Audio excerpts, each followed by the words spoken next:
Yeah, nostalgia. What else nostalgia can I think of? I'm trying to think. Do you have any stories right now? I can't really think of any like stories specifically. Like kind of on the path of like video games though. They're like if I were to say the words like a nostalgic like classic game feel.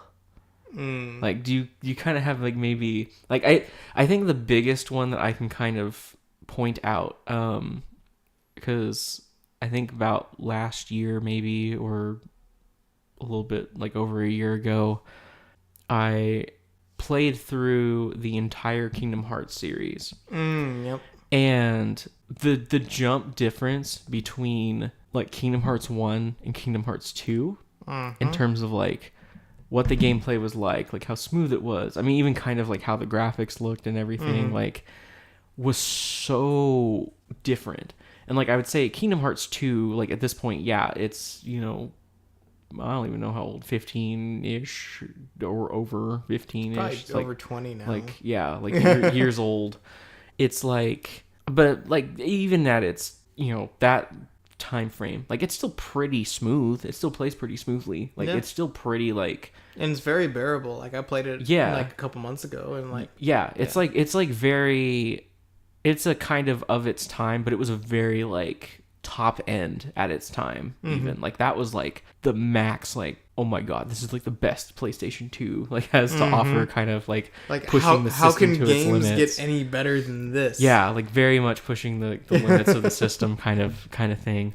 Whereas like Kingdom Hearts 1 was like kind of choppy and like not quite so smooth and like things like that. But like I kind of look a little bit nostalgic on like that feel though for certain games, because like there's almost a charm to it. Yeah, I would say. I think the charm, because I know exactly what feeling you're talking about. Like whenever like they re-released Nintendo 64 games on the Switch, and I'm playing through these games that I used to play as a kid, it just brings me back. And I think it's the discovering of these games and not knowing what you're in for. Just that unknown, and then just rewarding, and we're searching for that in our lives, and nothing can be as rewarding, and this is depressing. Stop me from talking right now, Ryan. Nothing is as rewarding as getting that first Power Star in Mario 64. Dude, yes. Which, I kid you not, I still see to this day, like, I'll see a thing online, and it's like, what is the best Mario game that has ever been made? And people say 64. Like, people still say 64. Yeah. Which, I mean, I've played 64, I've played Sunshine, you know, I haven't played Galaxy or Galaxy 2 yet or anything, but, you know, I've played, like, a number of Mario games. 64 controls like ass sometimes. It does. It is garbage sometimes. Yeah, sometimes the controls are really bad. And, I mean, in terms of, like, level design and, like, all that stuff, it's fantastic. Like, I think it is really, really great. And definitely for its time, it was, like, again, kind of pushing at the limits of, like, oh my god, Mario in a 3D space! Oh! Yeah, like, it was, like, unheard of. Yeah, like, totally unheard of. And, which I think was definitely also one of the things with... that's, again, like, people... Legend of Zelda. What's the best one? Ocarina of Time. Like, that's people hands down. Yeah, it's Ocarina of Time. Which, it was such a pioneer of, like, everything. And it's, like, probably one of the games that pioneered everything ever. Like, kind of thing. Which, I would kind of disagree with that. Because even, like you were saying, Ocarina of Time kind of played like garbage sometimes. Especially with the camera angles and all that. Oh, my god. A great enemy even greater than Ganondorf. Yes. The camera. Yep. So, I mean, I know exactly where you come from with, like, all this nostalgia stuff.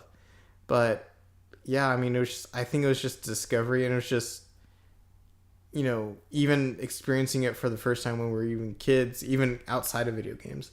Just, like, going to these places where all these were, and I think that's why video games are such a focal point of who we are now. Yeah. Is because we have so much nostalgia linked to that. So, or we're giant man children, one of the two. Yeah, one or the other, one or the other. I remember I don't have Reddit anymore because I kind of did like this purge of like all kind of like social media type stuff.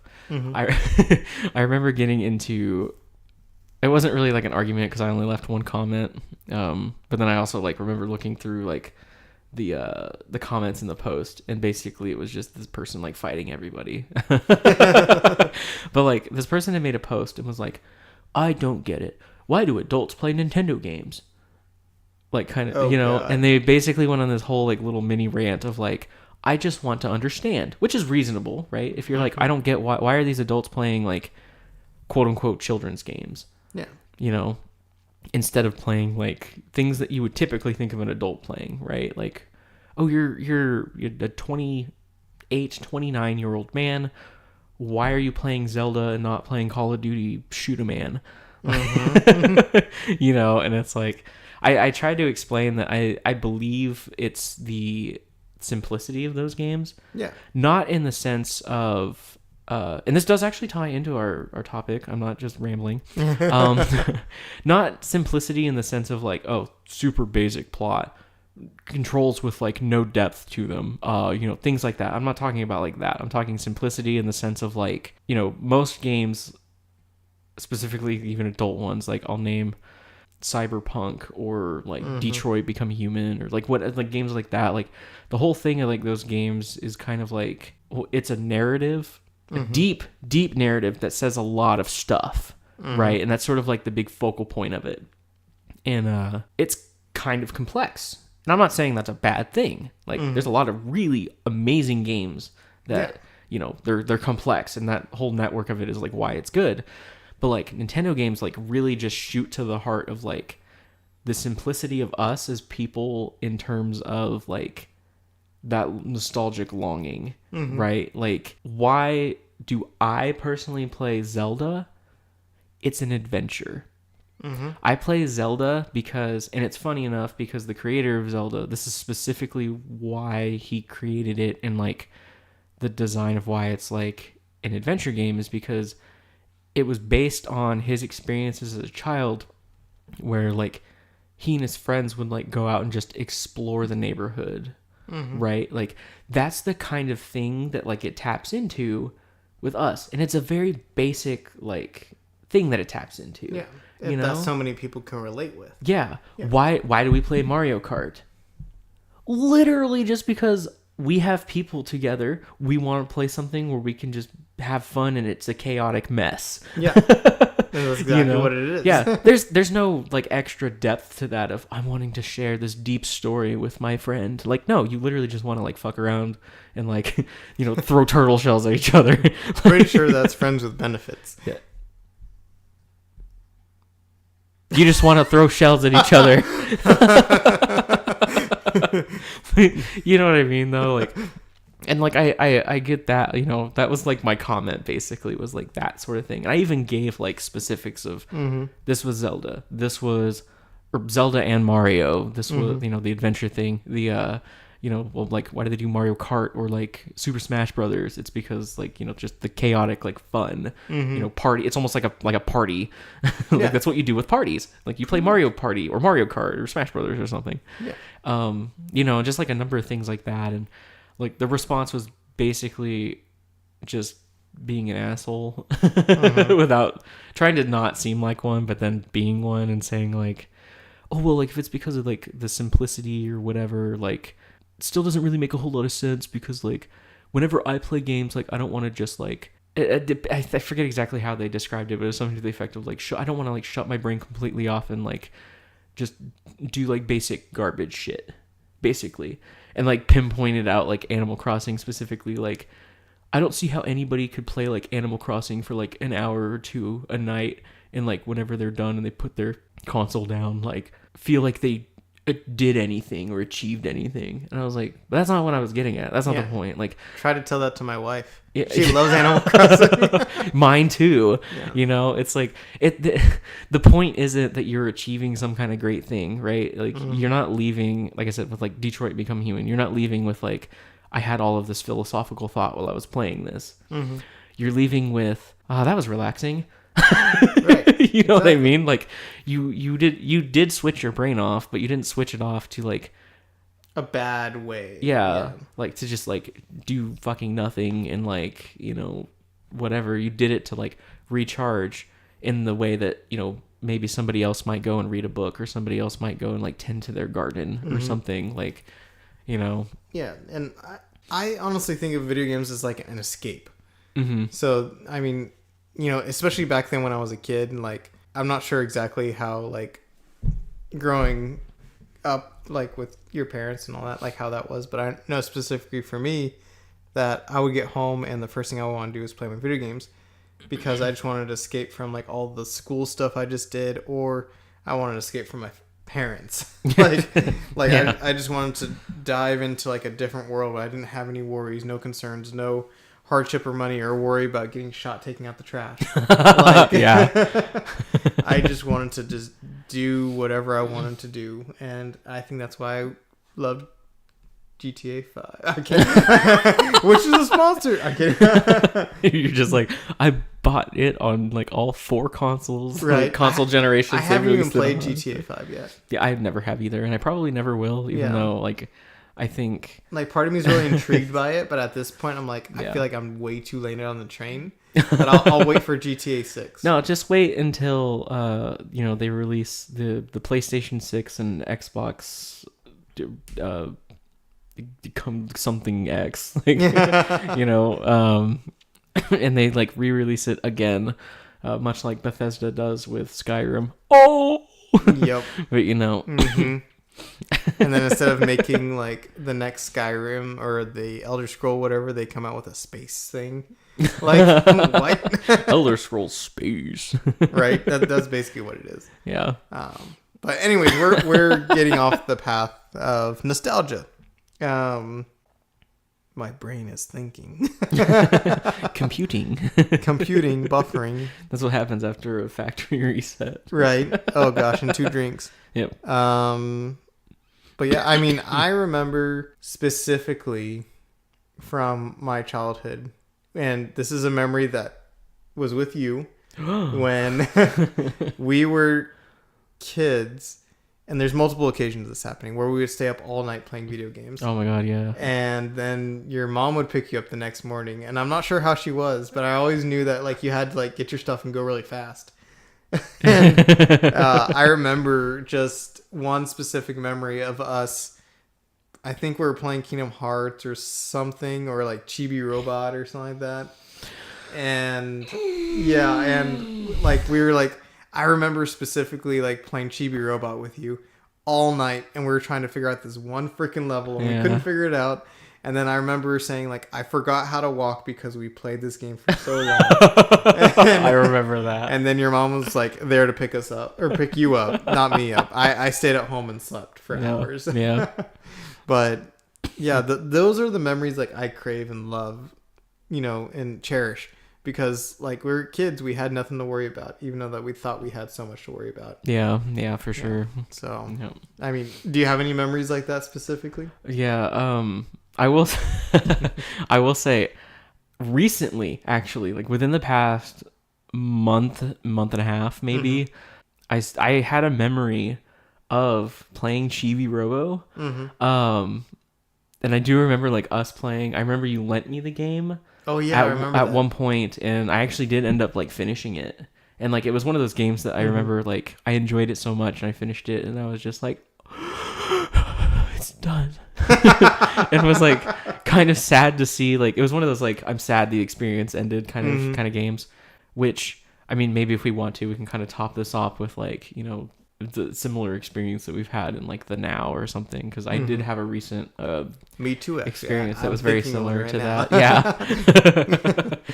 And like one of the funny things is like I had that memory, so I literally like went onto like eBay and Amazon and like to see how much like I could get a copy of Chibi Robo for. And sadly it's like over $100. So it would be one of those like, because I had a similar thing with Paper Mario: The Thousand Year Door a couple of years ago, and that's coming on the Switch, isn't it? Yes. Yeah. A couple of years ago I got really lucky, and at a vintage stock I found it used for like $40 Oh, it's not bad. instead of like the $120 used on like Amazon or eBay. Yep. So I bought it, and I still have it, and I actually played through it again, and like I didn't beat it. I'm at the final boss, and I just kind of like every time it seemed like every single time I tried to beat the final boss, like like when the kids would wake up and I had to go and put them back down to bed, and then like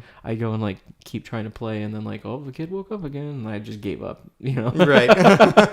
So it's left unfinished at the moment, but yeah, like I would love to, just talking about the future for a second, whenever we get like the gaming channel part or the gaming thing up with like the channel here soon.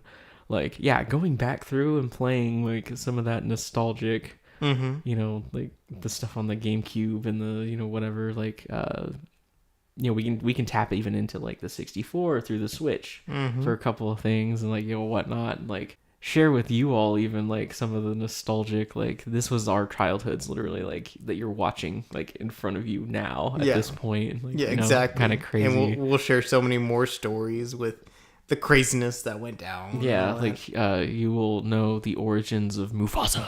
Yes, and, I was thinking of that too. Oh my gosh.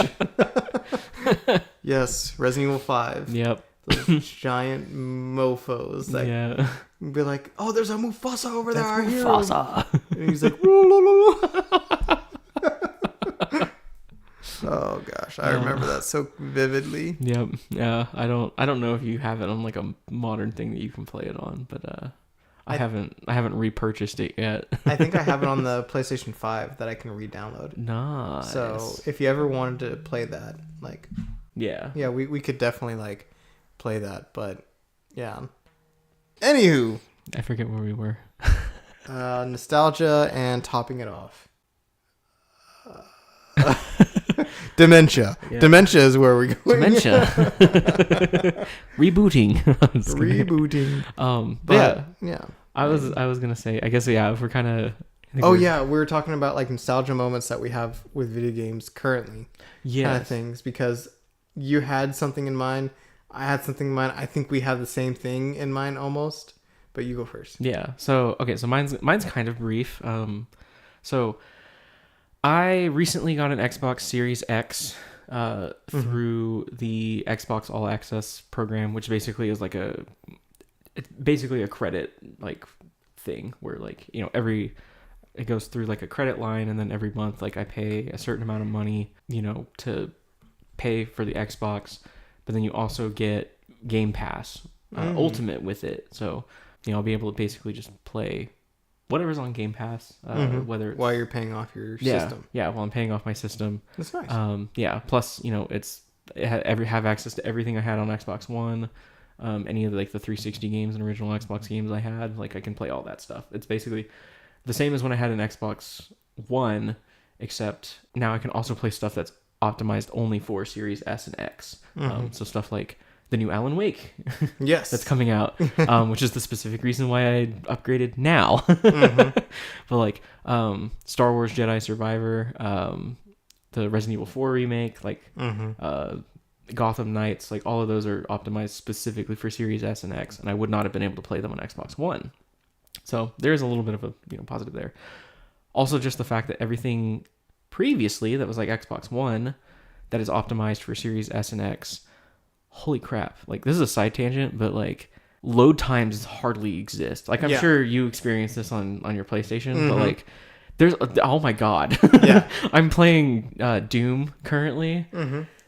There's no load time. Like, it takes 2 seconds and it's just like 100%, and it just goes into the like next. Like, I've gotten in such a bad habit of like getting on my phone during load screens, and I don't even have time to unlock my phone before it's like the game's loaded. I'm like, oh yeah, shit, I'm like, wait, like, good going companies for getting like the next gen consoles to like get us back into the feeling of like we're playing, we're just forever immersed like in this while we're, I guess that goes back to nostalgia even too.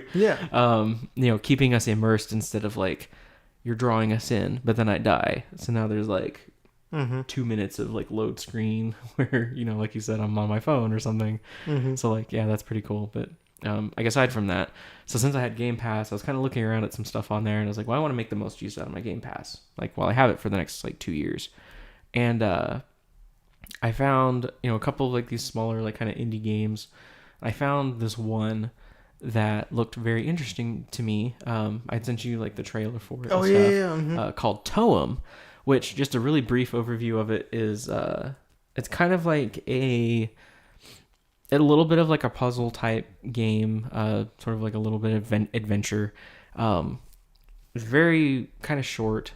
I was able to beat the base game in like one day. Over the course of, I think my total playtime was like 6.5 hours, but like I guarantee at least an hour of that probably was like it sitting idle while I was like going and doing dishes or something. It was an experience.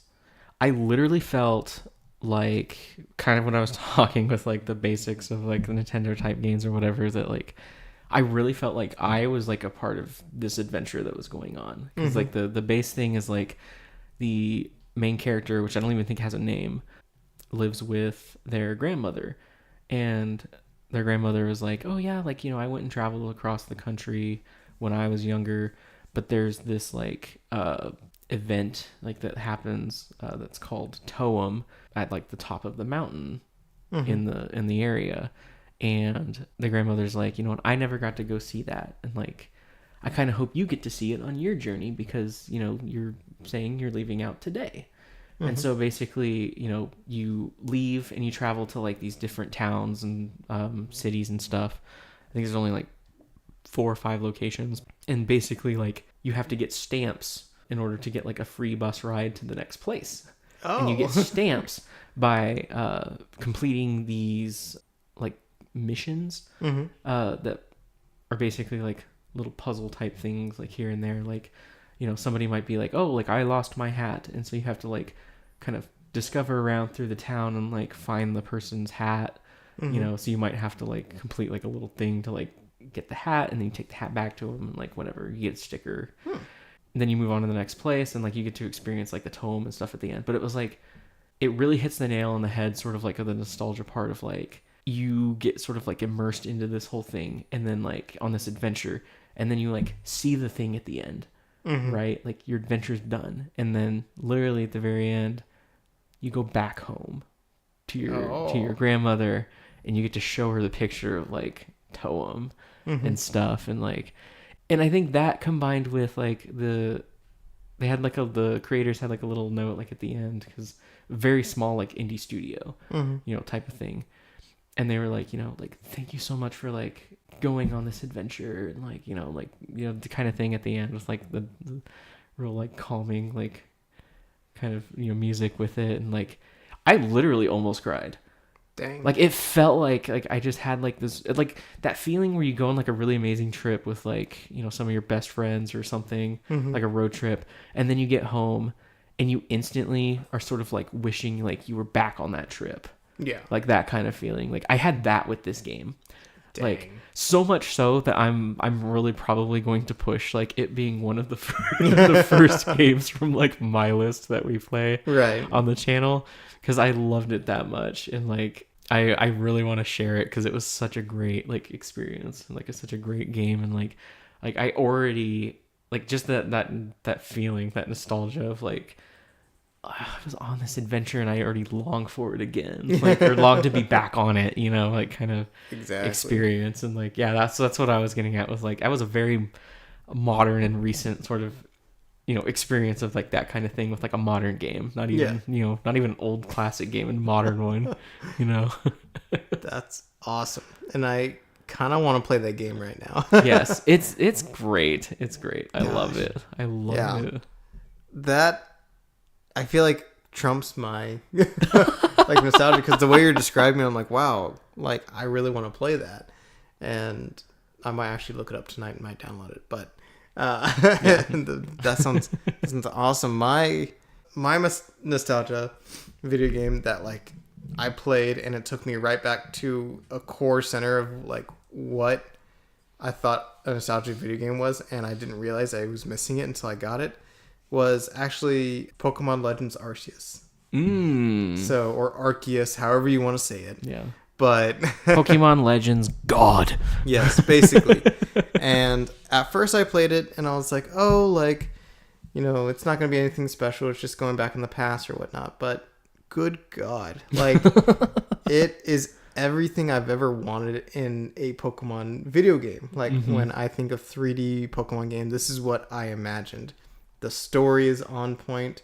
The only thing that's not on there is online stuff, but that, I think, even immersed yourself even more because the battles you would have between characters were almost as hard or even harder than the original Pokemon game. Where that game didn't have, like, any online stuff.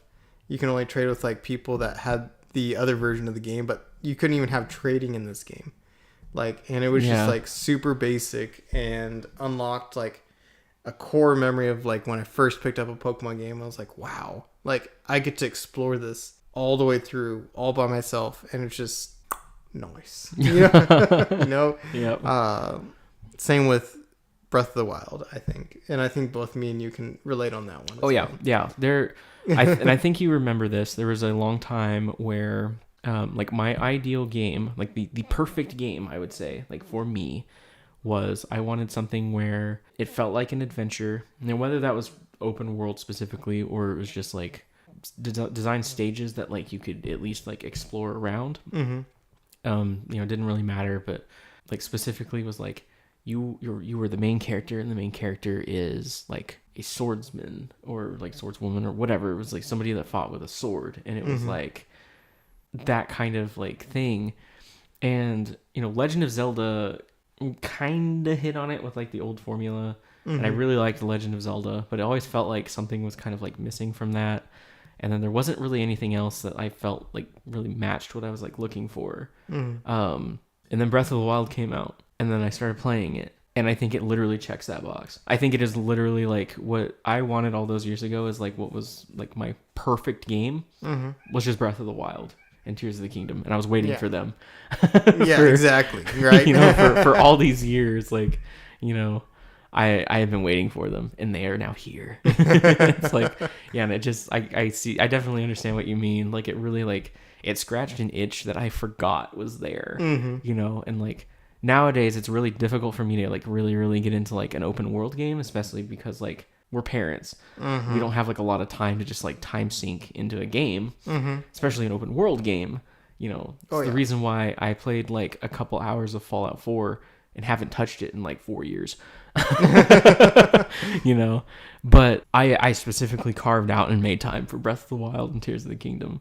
Like, I made sure that every moment counted with those games, you know. I didn't, like, it 100%, I totally get that, like 100%.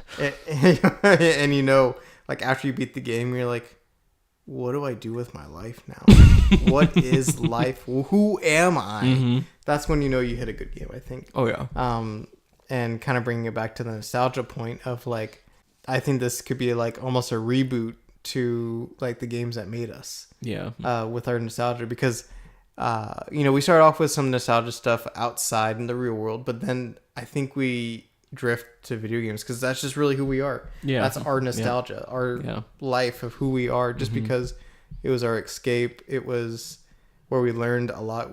I mean, Pokemon is how I learned how to read, basically. No joke. So, I mean, that's kind of where I'm at with the whole nostalgia thing. I mean, is there anything else you want to add to it? I mean, we could probably just make an entire podcast where every episode is about video games. People probably listen to it. It probably, I would hope people would listen to it. I don't know. That might be something to, like, not necessarily saying that, like, this podcast would become that, but, like, you know, like, that is, like, really, though, like, an integral. Do you guys hear my cat? He's having an aneurysm outside or something. I don't know what's happening. I'm trying to talk. He's like, bro, bro, bro, bro, bro. Dude, shut up. You're ruining my mojo. He's talking back. Sorry, I'll stop talking now. Maybe if I whisper. Oh, God, he's scratching now. Do you guys hear it? Yeah. picking it up on the audio mics. Yeah, it might actually pop up very slightly faintly in the background. That's great. Anyways, I think this is a good ending point because I think me and Ryan both have wives that are ready for us to enter the real world again. Yep. Yeah. So I don't want it. I'm just kidding. one has to go to a grocery store. The other one... Luckily, I don't think I have to go maybe until tomorrow. We'll see. Nice. Yeah. Even though she sent it on Saturday. Or that was apparently she meant to send that to somebody else. Oh. They were asking about like parking for something or whatever. Oh, I don't gotcha. know. But yeah. Anyways. Remember, don't go grocery shopping on Saturdays. Yeah. Why? I don't know. They will not be open. Maybe. I don't know why. But anyways, thank you guys for taking this journey with us back to Nostalgia Land. Yep. And diving into the old minds of these men that are close to 30. And thank you for those that keep continuing to listen to our podcast. Yep. And to the new viewers, and you're going to be hearing the scratching and meowing of my cat a whole lot more. Yep. So if only he had stayed on the tower relaxing and sleeping like he did for the first 40 to 50 minutes of this podcast. Exactly. So, but with that, thank you guys for watching. And as always, stay tired. Stay tired. What in the literal fuck?